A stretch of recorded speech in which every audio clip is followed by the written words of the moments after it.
Trying to make my chair.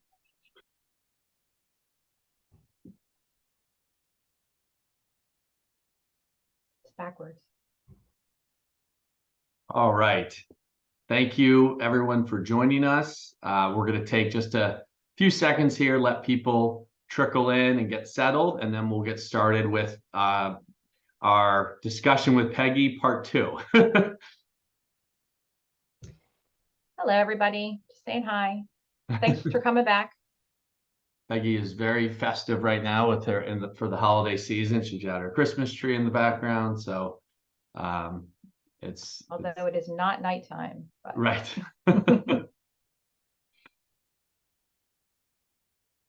Yeah, so this is being recorded. I know a lot of you who attended last time that we had the technology glitch weren't able to make it this time, but requested that their webinar be recorded. So we're doing that.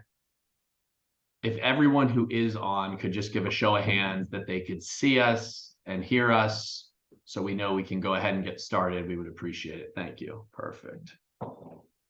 Awesome. My guess is we'll have some more people trickle in, but for now, why don't we go ahead and get started. And some of this will be a little bit of an overlap from a couple weeks ago, and some of the information we're going to cover is going to be new. But we wanted to continue the conversation, and just to provide a little bit of background, Peggy worked for over 25 years in the assisted living, memory care space, helping open new facilities, working in those facilities. And she met a full range of people, both in the communities and families that she worked with over the years. And she decided several years ago that she was going to open her own business to be individual and families' personal liaison and senior living navigator to help them find the right community for them and their families. And obviously, this is a huge need as people in the country and in the Northern Virginia community age. There's more and more of these communities going up. Every community has something slightly different about it, and so Peggy has to stay on top of all that. So maybe what we could start with, Peggy, if it's okay with you, just as a certified director of assisted living for over 25 years, what are some of the biggest challenges that you've seen families face when trying to find that best living situation for their loved ones? I think kind of generically, most families that I work with are overwhelmed. They're overwhelmed by what's happening with their loved one. They're overwhelmed by all the options. They're not sure they're going to make the right choice. I mean, I think these are some of the challenges of why I started my business, is because it is overwhelming. So I think, how do you know? How do you know if a community, just because it's pretty, doesn't mean it's run effectively or it's the best option for your loved one. Just because it's close to you doesn't mean it's the best option for your loved one. So I think those are some of the things that people are struggling with. They're trying to, there's so many options out there. How do I know? How do I know what's right for my loved one? And because of my experience and because I am aware of the differences, because all communities are not created equal, they all kind of have their own niche in what they focus on. So that's one of the reasons that I wanted to help families just kind of navigate what are the options. You don't need to look at every single option out there, because every single option out there isn't appropriate for your loved one for a variety of different reasons. So I think that's kind of the thing that overwhelms people most of the time, is where do I go? What do I do? How do I know? Sure. So it's that lack of confidence of knowing with conviction, like I'm going to the right place, or my loved one is going to be in good hands at this particular community. Right. Okay. So then that's kind of a great segue to how do you and your business help people, right, and their families navigate all of those different senior living options. And maybe you can kind of do a quick review of all the different types of senior living arrangements that exist. Sure. So there are so many options out there. I know, and I bet most people aren't aware of all of them. So there's so many different things that can help a family, get some rest, get their loved one to care for. There are adult day programs. There's adult day programs that focus on people with just a cognitive decline. There's adult day programs that kind of mix cognitive and just an opportunity for someone to get out of their home so they're not, just at home watching TV all day. So there's a variety of different adult daycare programs. There are independent living senior communities, and then there are like independent, like 55 and older communities, or communities that focus on seniors but offer no actual hands-on physical care, but they offer what we call IADL, so like things like meals and housekeeping and transportation and on-site doctors and things of that nature. So not really hands-on care, but some of the things that get difficult when we're alone by ourselves or even just older, so that they can continue to live an independent lifestyle and don't have to worry about houses and all of that. There are what's called continuing care retirement communities, which is in our area, it's the Green Spring, it's the Ashby Ponds, it's those with really big six-figure buy-in. They're called buy-in fees, but you're not really buying anything, but they have big entrance fees, and then they have monthly fees to use all of the stuff on their campus. Independent, they have independent living, assisted living, memory care, long-term care, or what's called skilled care, right there on their campus. So some people like that option. They don't want to have to worry their kids. They don't want to have to worry about anything. And I think those are really great for people who don't have a lot of family support. And then you have assisted living, which is basically it's like independent living, but you get the hands-on assistance that you need. So they offer meals and housekeeping and transportation and maintenance and all of those types of things. But they also will assess for what your actual needs might be. So let's say you need help in the shower or help getting to the bathroom or even getting dressed or brushing your teeth, personal hygiene things. They take care of all that, and it's individualized to you, what you really need. So everyone's a little bit different. And then you have assisted living that's memory care. So it's a license that's just like the assisted living that I just spoke about, but their focus is for folks with a cognitive decline. So those are different in that everybody in that community understands that everyone needs to be everyone has a cognitive decline. So it's just a little bit different on how you care for folks who maybe can't follow directions and don't understand. And then of course you have hospice services, palliative services, you have all the way skilled nursing, which the main difference between skilled nursing, or what we think of as a traditional nursing home, and assisted living, is that the traditional nursing home has a more of a medical phase, so like if you need some type of clear medical care, IV therapies, intravenous medication, feeding tubes, ventilators, things like that, real actual, where you need a nurse 24 hours a day. Not all assisted living, for example, has nurses 24 hours a day. Some do, some don't. So it just really depends on what you need. But assisted living is not a medical focus. It's really more custodial. So. And then in the traditional nursing home that you hear about, do those generally have the nurses as part of that to provide skilled care, or is that, again, it depends? Yeah. I mean, the traditional nursing homes definitely have nurses on staff who can provide those skilled care needs. Assisted living may or may not have nurses 24 hours a day, and they're probably, from their license, able to provide, like an injection or medication, IV medication or whatever. But because assisted living is not licensed that way, they can't do it. Okay.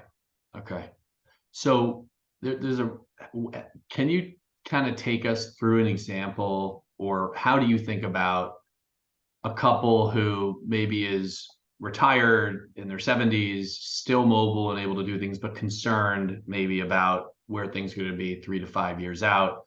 Like how would someone end up at a Ashby Ponds and independent living versus a CCRC? Right? Like, how does that decision get made? Because I've always wondered, one path versus the other. Well, so Ashby Ponds is a CCRC, or what they're now calling, they're changing that terminology. It's now aging life community or life care community, Okay. but the traditional CCRCs, I mean, I think you should be really independent when you move into that particular type of environment. First of all, you have to have the resources to do it because it's expensive. But I think it's more suited for people who are no longer want to care for their home. No, you know, their home is too big, but they're very active and social because it's a very active social environment. It should be a very active social environment. That's really what you're paying for. You're paying for the pools and the courts and the meals and the restaurants and the bars and all the things, right? And so I think traditionally in that environment, that's for someone who's very active and social. I don't think it's a great environment for someone who may immediately need assisted living. And they're not really designed to be that way anyway. They're designed to move their folks from independent living to assisted living. They're not designed to, you know, initially move people into assisted Okay. living. So, but people do it. And I just don't always think it's a great option at that point because you are putting down a big lump sum of money. You don't get it all back. I think now it used to be 90% it used to be 100% you would get back. Now it's not, it was 90, now it's 80% that you get back once you place your move in Yeah, buy-in fees, but you don't own anything. So yeah, I know Goodwin House has like 4 different structures that they offer, and it's definitely convoluted. We've worked with yeah. a number of It's clients different and and assessed them everyone's as much as different. we That's can. a good Right, point that you right. bring up. It's all communities are different. Right. So Do you have long-term care insurance or do you not? Because if you do, and it's a good policy, right, that could steer you in a different option for the CCRC.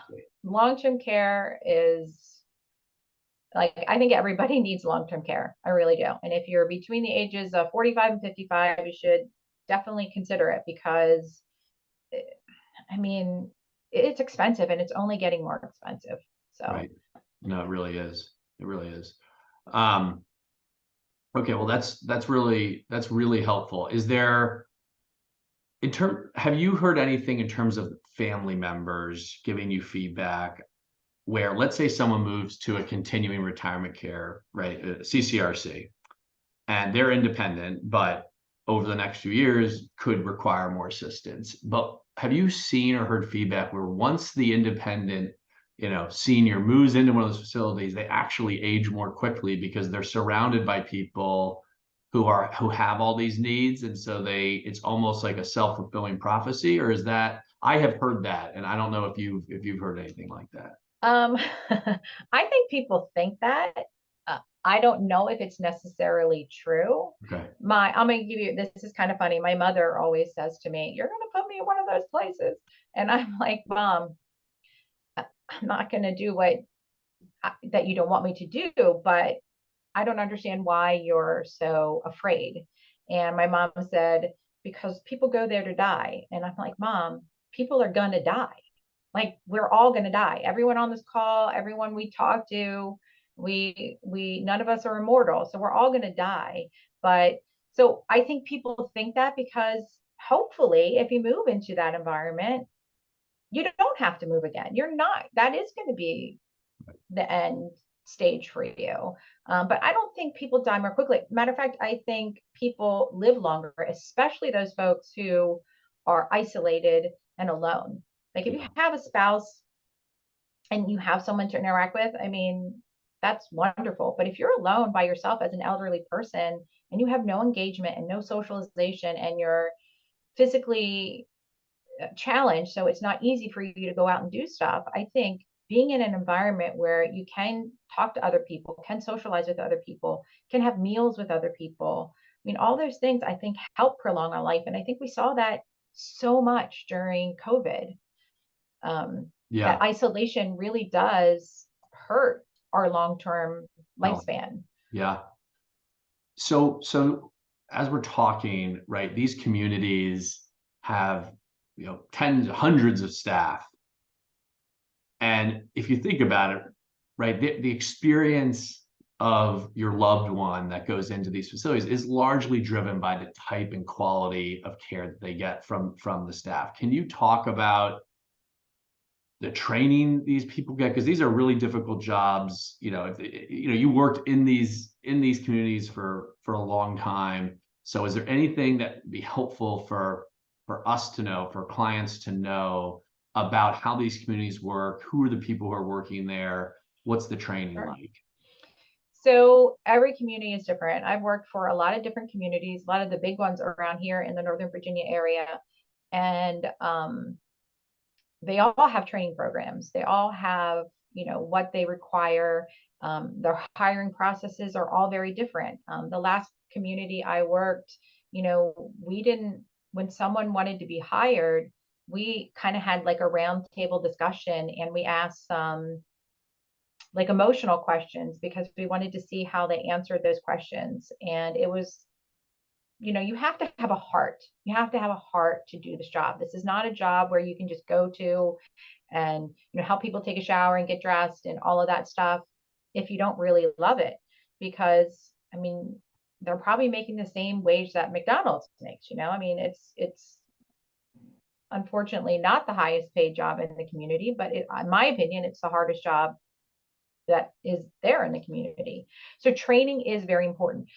All communities have training because they're required to have training through the licensure of that building. So they're required to have monthly training, ongoing training for all their staff, not just their frontline staff, all their staff, housekeeping, executive directors, nurses, all of us have to have ongoing training. So, but in, just specifically in our area, a lot of the folks who do that frontline work, the caregivers, the hands-on people, are typically from other countries.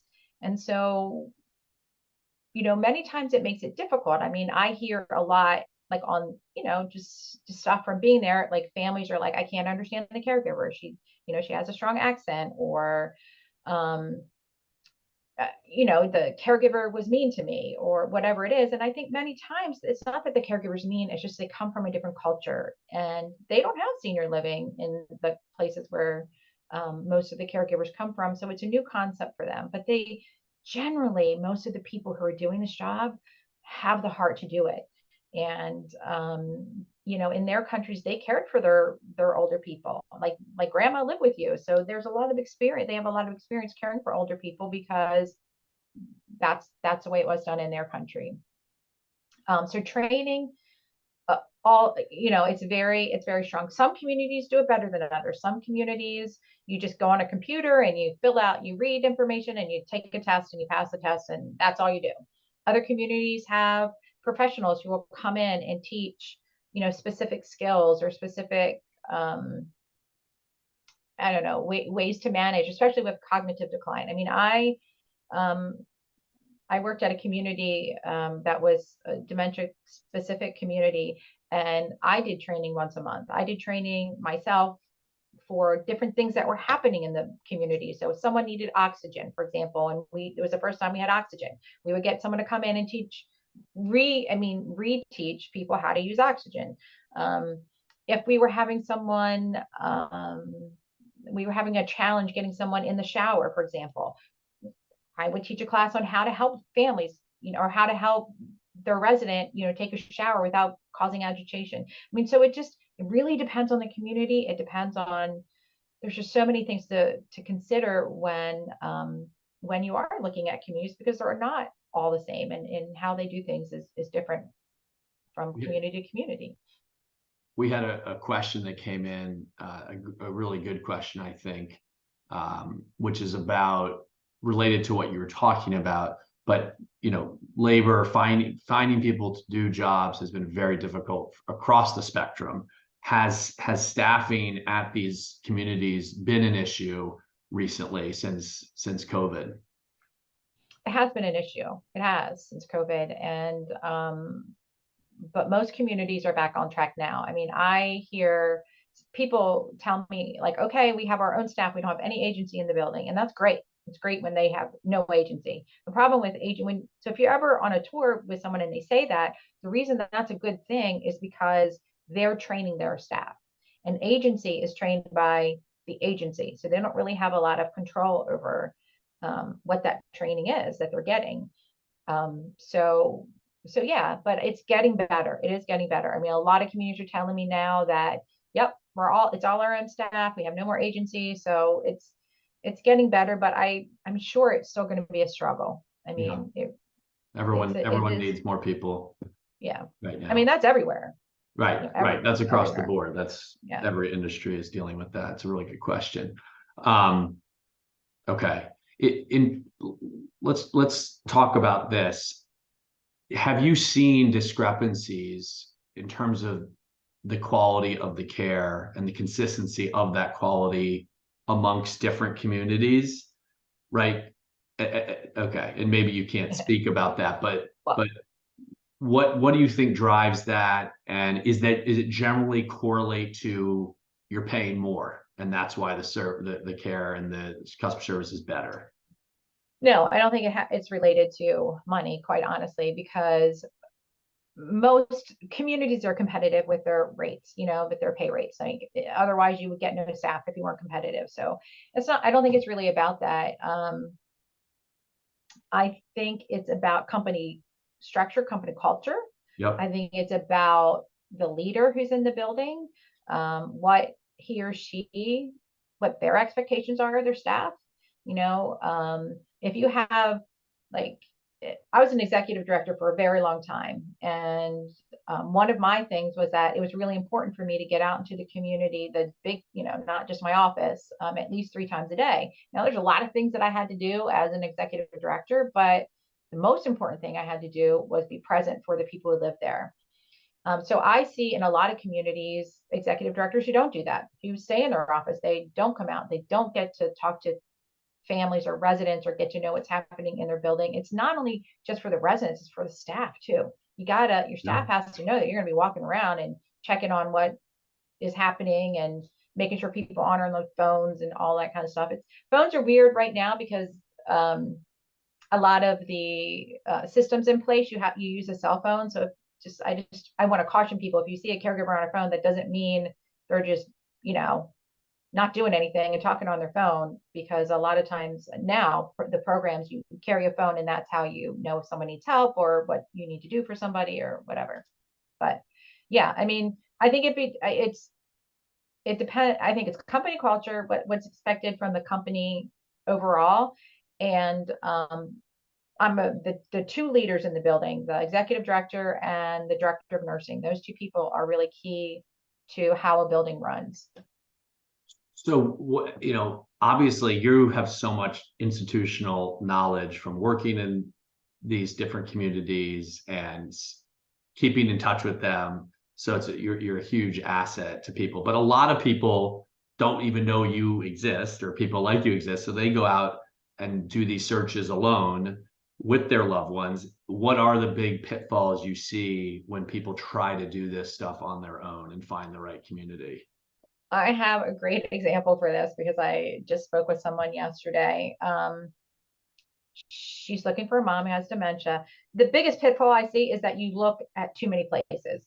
I mean, I'll be honest with you. She told me she's looked at 12 places and she can't make a decision. She doesn't understand. Then someone told her about me, and so she called me. And it's really hard. It's hard once people look at all the options, because I don't charge families any money, but I do get paid by referral. So it's important that I reach out to communities for people so that, so I get paid. Um, but um, I always help people anyway. Like for this, I mean, I know I'm not going to get paid with her, but she needed help because she's looking at 12 places. She can't make a decision. She doesn't know what other things are out there. And even though she looked at 12 places and I listened to her story about her mom and what she's looking for and what's important to her, I gave her 3 options that she hadn't looked at that were probably better options than what she had looked at, if that Wow. makes sense. And there's a reason why she wasn't connecting with any of those places, because her mom had some very specific things that I think would make a difference on where you are. So money was one of the issues, I think, was her. And money, although we hate to say that, it is something that we have to consider, because it's not, these places are expensive. So if you only have $7,000 as your maximum budget, you can't be going to places that your minimum is going to be 10 or 12. So you have to know those things. And why even tour, in my opinion, why even tour those places if it's not an option for you? Um, but so I think, you know, it's so overwhelming. You don't like, there's one community in our area that I don't refer right now because I believe I know the leader in that community and I don't believe she's very good at what she does. Mhm. And I think that shows, um, I think that shows in the quality of that particular community. It's a very pretty community. It's very nice. Um, but it's not well run. So those are things that I know because I know the people, I know the players, right? I know who they are. So This may be a tough question, so you can say I'm not sure, but how many different communities across the spectrum, all the things you label, are there roughly in the Northern Virginia area? Are we talking 50, 100, 500, I 1,000? mean, it depends on what you consider Northern Virginia, but is Prince William Northern Virginia? Is Fauquier Northern Right. Virginia? Is, Okay. Let's say you know, like yeah. Well, however you define it. How's that? well, I think Prince William is. I Okay. think Fauquier probably is on the Okay. cusps. Um, but all of that, I mean, God, I wouldn't, I You think don't it's know. hundreds or ten or It's dozens? hundreds. Yes, it's hundreds. And I'm looking for, I'm sorry, I'm looking down, but there's a book. It's called The Source Book that's out there. And it's a magazine. It's a thick magazine, and I'm looking for it so I can show you just to show you but that's all the options of what's available out there. It's called I the use that source. magazine to see where the new places are, Yeah. they're popping up all over the place. So in addition to like the big corporate place, there's also residential assisted livings. I forgot to mention that earlier when you asked me. What's that? Residential, there are some amazing residential assisted livings that I think are really great options for a certain person. Um, and and residential is basically that. It's a house that has no more than 8 people. And there's a manager in the house and there's caregivers in the house and they take care of the 8 people. But there's also, and most of them, have a wake staff all night long. There are definitely ones out there where the caregivers sleep overnight. And I do not recommend those. I'm sorry. I just don't think, like, the reason they're there is because they're frail and they need help and they need assistance. So you have to know the ins and outs. I always say, like, when you're looking, especially residential assisted living, if you're looking and it's affordable, like it's $5,000 or $6,000 in Northern Virginia, and it's in like McLean or really pricey area, Yeah. it's probably not the best quality of care. Right. Right. So Right.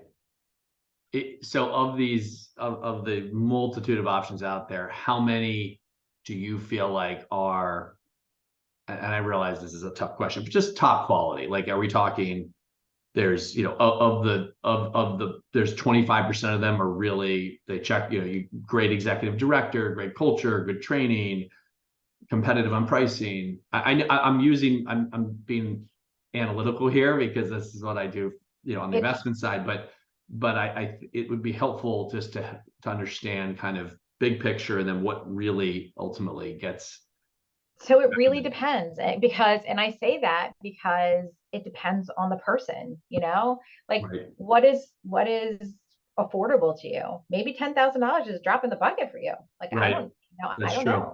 know. So it really depends. Like there's some really great communities that are affordable, all the things that you just mentioned, but would it match to somebody who likes very ostentatious things, for example? So if you're, and I'm not generalizing when I say this, I'm not trying to generalize, but typically politicians, lawyers, doctors, they want, or they've become accustomed to very nice, elegant, and those communities Sure. are going to be more expensive. But there's some great communities that are more affordable, little older, still very nice, just not, a lot of fancy things. So it just really, it's such a hard question. There's Okay, some really, that's I'd say fair. there's more great communities out there than there are poor communities. Okay, okay, that's fair. That's fair. Sorry to And those pigeonhole things you will there. change. You know, that one community that I was talking about, like if that director leaves and there's a new director that comes in and she turns that place around, and like Yeah, it becomes a great place again. So that's why I always caution people when, you know, you're talking to a friend, oh, don't go there. I had a great, you know, that was terrible. Like that stuff changes. Or don't, you know, that was, my mom had a great experience. My neighbor's mom had a great experience there. Don't trust that because that stuff changes. got it, got it. And let's say you get into one of these communities, and you're getting care. Is there any, or I should ask, let me ask it this way. How does a loved one, let's say I put a family member in there, how do they, or do they update me? Kind of like, I send my 2-year-old to daycare and I get pictures and all the updates of like when she went to the bathroom, the activities they're doing. Is there anything like that that these communities offer to keep loved ones in the loop? How does that work? Yep. Has technology changed that? Yeah. Many communities are getting technology with just exactly what you just said. They're taking pictures. There's like a you have an app on your phone where you can go in. They're sending you, look, your mom was in this activity Yeah. today. So I mean, and this is a great point, because when I was managing, we didn't have these like fun little apps that we could send people like, look, your mom, because typically what happens is my mom's like, oh, this place is horrible, I've done nothing today, when when she's been in every single activity, but she's telling the daughters she's done nothing, and there's no way to prove it other than us saying, no, your mom was in this activity, right?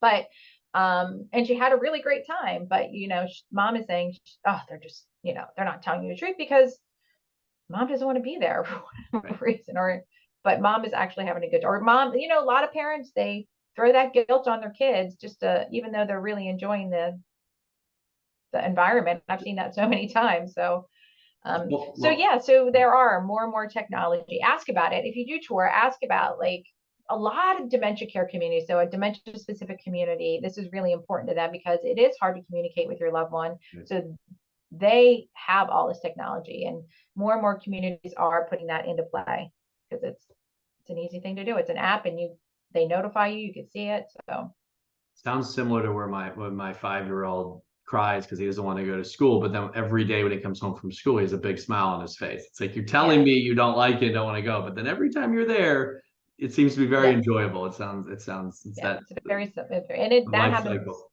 Yeah. All, I mean, I swear I would be a very rich woman today if I had a dollar for every time someone said, I wish I had done this earlier. Like Oh, literally. interesting. I mean, there's the fear, like of course you're afraid. Of course older people, 85-year-old folks who have physical needs or cognitive needs or whatever, of course you're afraid of what you don't know. We're all afraid of what we don't know, right? Yep. I kind of equate it to like when you went to university, when you went to college, and you're a freshman and you're thrown in a dorm and you don't know anybody and you don't know where the food hall is and where your classes are, and you don't know any people. Typically you're on, you're not going with a friend, you're just on your own. And it's kind of like that, you once you get to know the lay of the land, once you get to meet some people, once you figure out where you need to be, it ends up being really enjoyable. I mean, I think that's a really good analogy. And so many times, like people say, my mom is going to hate this. I'm like, yeah, she probably will at first. I mean, but most people, I'd say within 30 days, they're enjoying it. Yeah. They really are. Sometimes, a lot of times it takes a little bit long. Sometimes it takes a little bit longer, but most of the time, 30 days, they're enjoying. They like the security. They like the fact that somebody's there. They like the socialization, the meals, all that. Even if they only go to meals 3 times a day, they're meeting people 3 times a day. They're meeting with people Yeah. 3 times a day, and typically more than what they're doing at home. So Yeah, we have a number of clients. I don't. They seem to gravitate to the Goodwin House, and we've heard very positive things. And one woman in particular comes to mind, says it was the best decision she ever made was moving there. So yep. clearly, there's a lot of satisfaction. It, how do you handle situations where I have family members or loved ones that aren't in the DC area? and they come to you and say, hey, I have an uncle and aunt, my mom lives in Florida or wherever. Is there a network of Peggy's out there that you can Um, refer to? there are. I mean, I think what I'm doing is it's still kind of new. Um, so there's not like an association of us or something like that. Maybe we should start that, I guess. But there is a company, and I used to work with them when I was new in my business, and it's called Seniorly, Senior LY, Seniorly. And what they do is they connect you with local people like myself. Um, so, you know, you can go like if it's Florida, and if they have representatives in that area, they'll connect you with representatives. They're they started in California, they're on the East Coast, but I'm not sure they're everywhere, but I'm sure the more populated areas that they're in. So Okay. So you would go to a seniorly.com and then you seniorly.com. type Yeah. in your zip code or whatever. And if there was someone who kind of worked in that area, covered that area, they would pair you with them. Is that the idea? Yep. Okay. Yep. Are there, if you were advising someone who lived in an area where that you didn't necessarily know the person directly, or maybe there wasn't anyone who could assist them, what would be the big kind of questions that you would want the loved ones to ask of the communities they visited? Or how would you advise them to, I know this is a tough question, to do their search, in other words? Yeah. So there's a lot of like, look, I think families, when they're looking, one of the things that they focus on the most is, can this community help my mom bathe, shower, toilet, all the things that are failing at home, Right. like she's not eating right, she's, falling all the time, can they help with those things? But I'm here to tell you, like those things, the bathing, dressing, toileting, all that stuff, most communities, all communities do that care, right? Some people do it better than others, but that's what they do. And let's say on a high end, you're getting that care 2 hours a day, that's a lot of care. 2 hours a day is a lot of care. So let's say you're doing that, like there's 22 other hours in the day that are important to that person that's living there. And if you think about your day, it doesn't take us long to get dressed. We're focusing on a lot of different things. And so that's really, in my opinion, the more important thing to be looking at. Look at the environment. Will my loved one connect with this environment? Is the environment clean? Does it smell nice? Is it very fancy because that's the way my mom is, or is it more um, simple because my dad's a farmer and that's what he's going to relate to? Are the people around, are they similar to me? Do they come from the same places? Do they have the same background?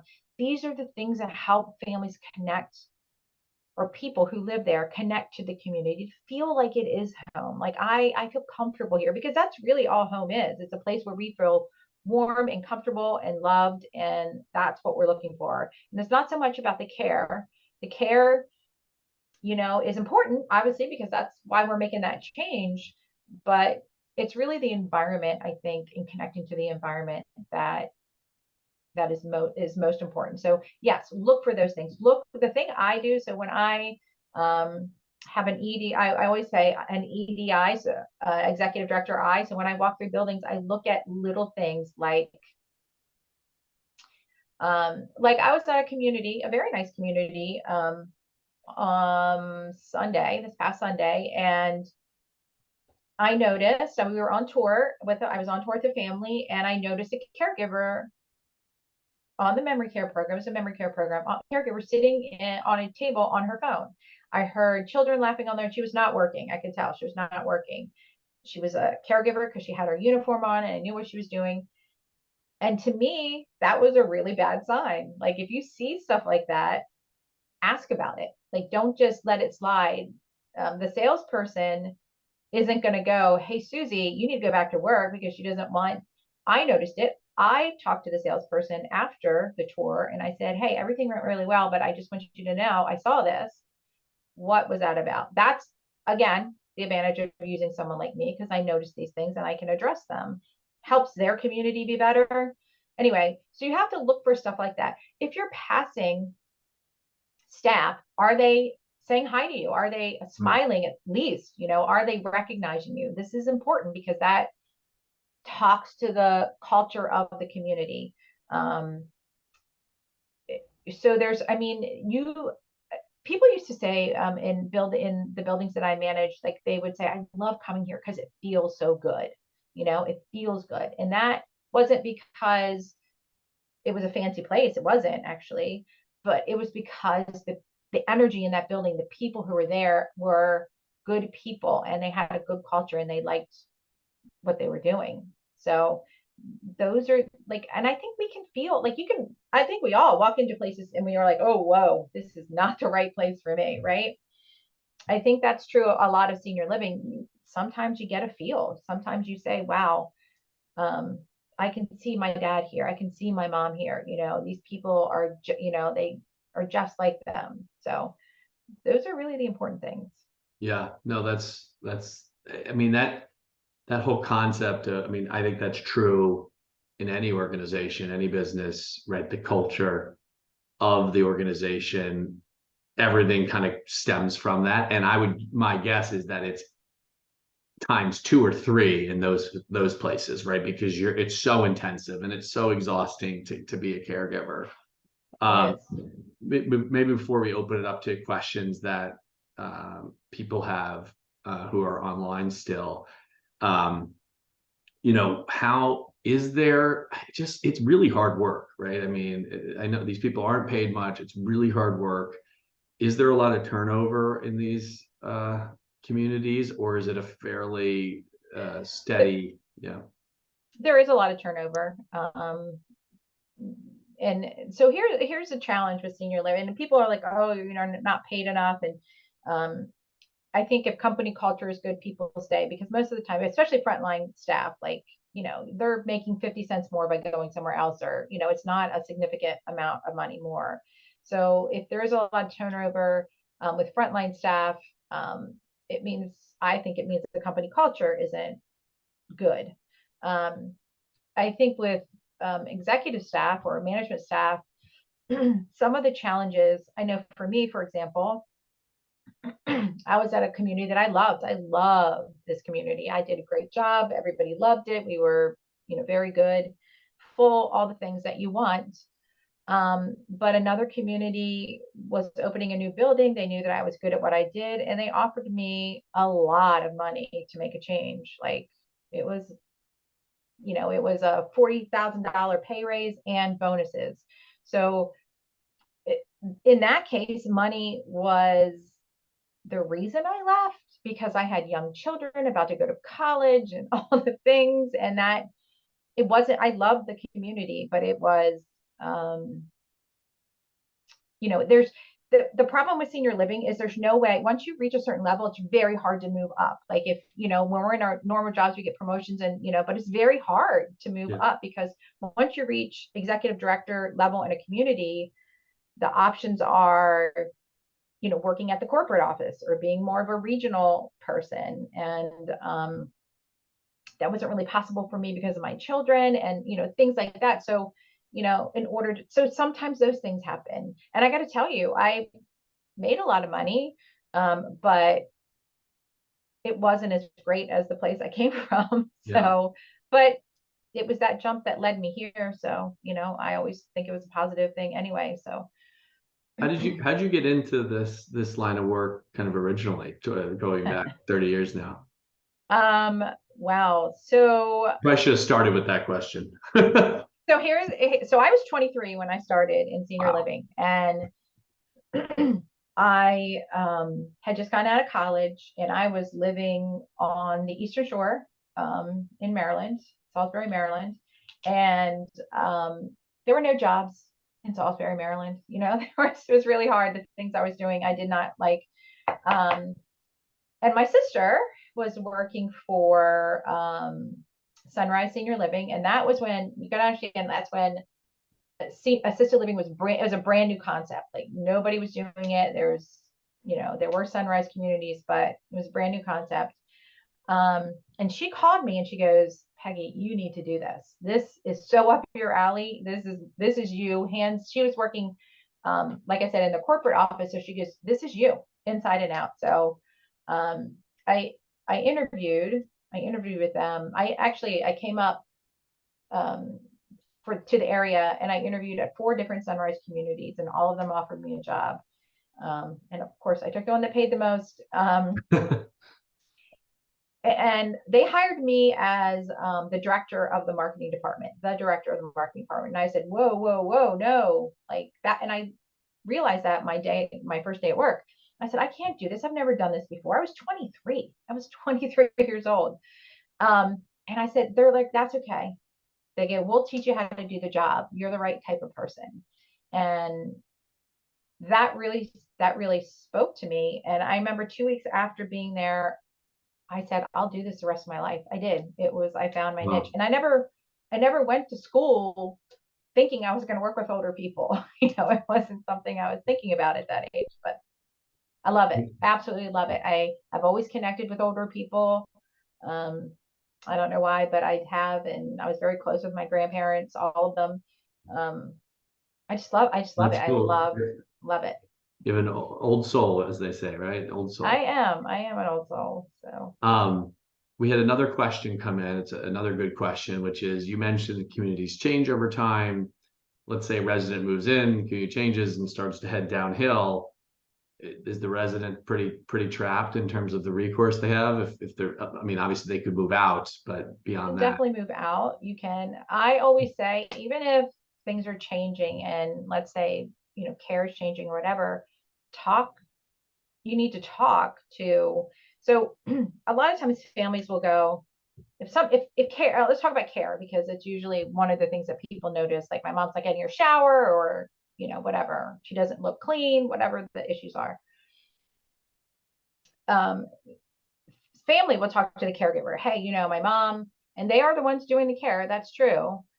I don't think my mom's getting her shower or whatever, and they're going to tell you whatever, whatever. But that's as far as it goes. That staff person is not going to her boss saying, hey, Mrs. Smith is not happy with the care that I'm giving her mom. Like, so if you have an issue, talk to people. Don't just let it slide. Even if you think it's a small thing, um, talk to them because people, I really do believe that they want to do a good job. I used to say, I still do, like in a building of 100 people, I have 100 different expectations. And I don't know what your expectation is for your mom unless you tell me what it is. Does that make sense? yes, So tell people, don't just think they know because they don't. They, in your mind, they should know because look, my mom hasn't had her shower, but maybe mom hasn't had her shower because when you went to give the shower, mom was refusing the shower. And so it just, and mom says no, they never came. You just don't know. Like mom doesn't always remember, even if she doesn't have a cognitive decline, sometimes she doesn't want the daughter to get mad at her because she didn't want to take a shower. Like, you know what I mean? So you yeah, can't force someone, you have to take a shower. Um, so talk, and it'll be documented. If someone refuses something like that, it's documented in the chart. Mrs. Jones refused her shower. We went back at 2 o'clock. She refused again, those types of things. So I always say the squeaky wheel gets the grease, even in a community that's changing. Things have changed. A lot of communities are getting bought out by other companies. So company culture changes at times. And if you feel, and I hate to say this, but if you do feel like, mom or dad, it's just not a good fit for them anymore, you can make a move. None of these places, you're not in long leases. It's a 30-day notice. I mean, CCRCs, it's a little bit different. You're going to be stuck there for a while, I think, because it's difficult to get out. But the rentals, I mean, it's a 30-day notice and then you can go. So, and honestly, that one community that I was sharing with you that I don't refer at this time, um, we have a few clients there who are leaving. So, yeah. and I feel bad, but their management changed. They actually got bought out. So A lot of things change in that place. So those are things that I help families understand. And once you work with us, once you work with the family tie, we're with you forever, forever. They can come back If to you you have and say, hey, questions, this is not working out, or they may say, Peggy, we're having these issues, and you can say, yep, look, you need to talk to this person, you need to be your own advocate and coach them to get the results that they want. yep. Or we will go, I will go with you on a care plan. Say, listen, um, you can set up a care plan meeting. I can go with you and hear what they have to say, and make sure that the things that you need to have done are being addressed in the way that they need to be addressed. And we do that. We do that all free of charge, even though, we just do that because I believe people need that. And don't be afraid. This is your loved one. This is your family member. This is someone you care about very deeply. And I want it to be the best experience. We're human beings, right? No community is perfect. I wish I could say, yes, this is a community that's perfect, but there Doesn't isn't exist. one. Right. So I know several questions have come in, and I've asked them as we've been going. If there is anyone else who has a question, you can put it in the Q&A box. I'll make sure to ask Peggy. Peggy is also, I've given everyone her email address, so you can reach out to her directly.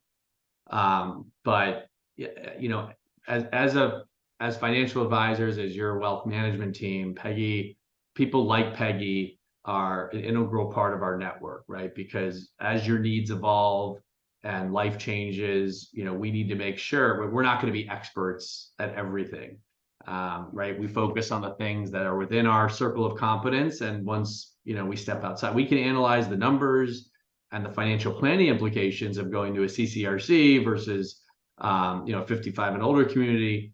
But Peggy, people like Peggy, and in Northern Virginia would be Peggy, she's the type of person who, when you start to get at that stage where you're really exploring these options or need to explore these options for yourself or a loved one, this is exactly why we have her on, right? This is a huge, very, very valuable service she's providing, and it's such a good fit, frankly, for kind of the type of work we do with our clients, where we really try to be more than just we're managing your money.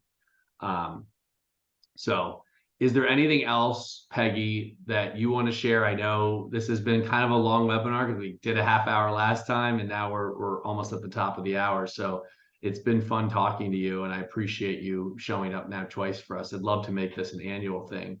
But is there anything else, any parting words of wisdom that you'd like to share?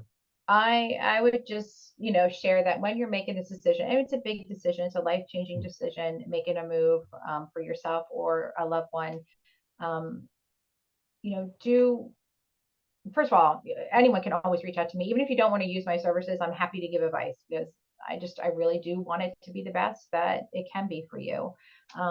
But look at the things that are really, important to your mom or to yourself. And location is not always like, it's not the place that's convenient for you, for a loved one. It's really the place that's going to be best for mom, because in the long run, you're going to visit mom. Let's say you visit her every day of the week for an hour. Mom's there all those other hours all by herself. So it needs to be good for her. So Yeah, that's really true. We do have more questions that have come in. So or maybe it's a thank you. Let's see here. Is it a good idea for people who don't anticipate senior living for years to begin looking around on their own? I think we've gotten things similar like that. Like, what's the timeline at which they want to start kind of talking to you? I mean, you certainly can start looking at the options, but let's say 2 or 3 years from now, there's going to be more options, Right. and um, a community may change or whatever, because of management or whatever. But I mean, it wouldn't hurt to, like, I always say, no one's going window shopping for senior living. We're not just like, hey, let me go check this place out. But sometimes, yes. So if you want to get a feel, especially if you're thinking about, like a Goodwin House or an Ashley Ponds or Green Springs, something like that. Yeah, I think you should check into those because it is a little bit longer process because most people are moving then independently. Sometimes there's waiting lists, especially at Goodwin House. So Yeah, I mean, but I think for the rentals, I don't think you really need to do anything until you're looking maybe 6 months out. And Peggy, I know I mentioned we've shared your email address, but if you could just share for everyone on, how do they contact you, you know, website, email address, things like that. Sure. My business name is A Family Tie, and the website is just www.afamilytie.com. You can always reach out to me there. There's a contact thing. It'll come right to my email if you fill it out. You can also My email is also very easy. It's just peggy@afamilytie.com. So please reach out to me that way. I'm a great texter. So if you want to text me a question or something like that, I usually respond to those very quickly. And my cell number it's a Maryland number because I used to live there, 240-778-9920. And please, like, texting's great. You can even call me if you prefer that.